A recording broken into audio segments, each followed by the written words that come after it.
learners, I am happy to introduce you to the course on Sociology of India, Paper 2. In the first part of the course, we have learnt about the conceptualizing India as a nation state from colonial and nationalistic discourse, and also from the subaltern perspective. Along with it, we also learn about various social institutions of Indian society, their characteristics, nature and uniqueness. The present course is oriented towards three broad categories. They are the introduction to popular ideologies of the Indian society, the changes that happen in the Indian society through resistance and mobilization, and the third part is on challenges to the civilization, state and society. This 4-credit course runs for 14 weeks.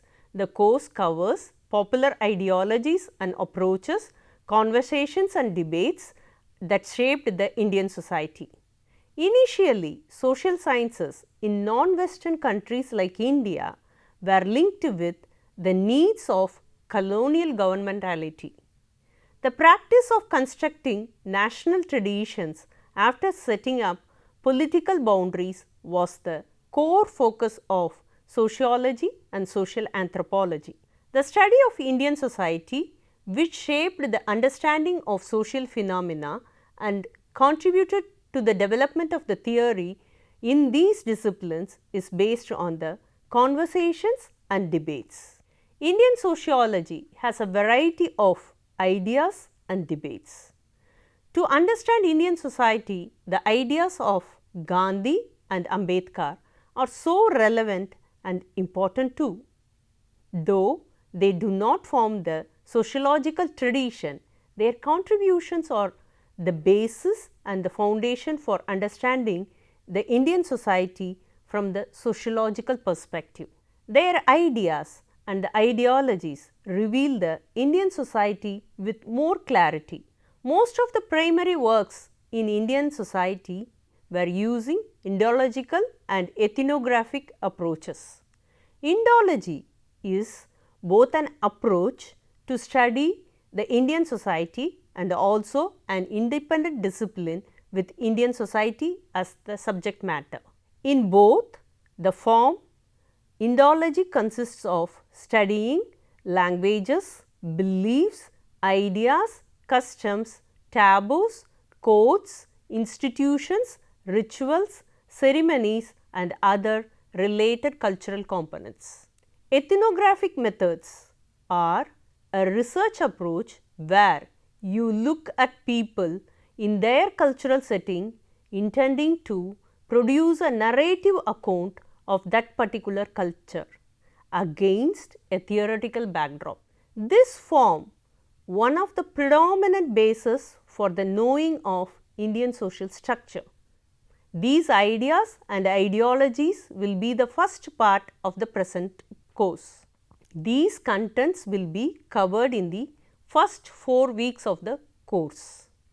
The debates and the conversations that takes place in India can be classified under 2 broad categories for this course.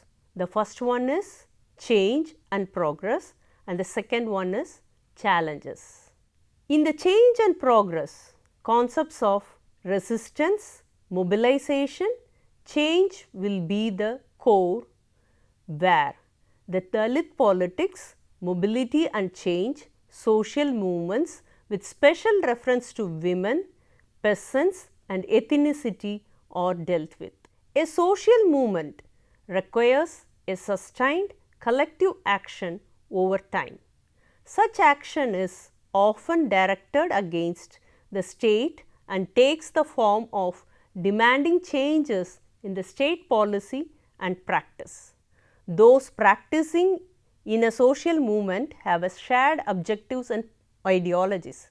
A social movement has a general orientation or a way of approach to bring about or prevent change. These defining features are not constant. They may change over the course of social movement's life. Middle class phenomena that emerged due to the changes that occurred in the course of British rule, industrialization and urbanization will also be a part of this course. The social movements in India which had made an impact on the changes in the society will be presented in the 5th to 10th week of this course. Challenges to civilization, state and society are discussed in the next part, where communalism, secularism and nationalism will be the theme of discussion. The issues and challenges of Indian society are dealt with in the final 4 weeks of the course. In toto, the course will address the multiple socio-political forces and ideologies which shapes the terrain of the Indian nation. The 6-credit course will have video lectures, works on assignments, frequently asked questions, glossaries, etc. The evaluation will be in tune with the CBCS guidelines. Hope you will be enlightened with the knowledge about the Indian society by travelling with us in this course. Thank you.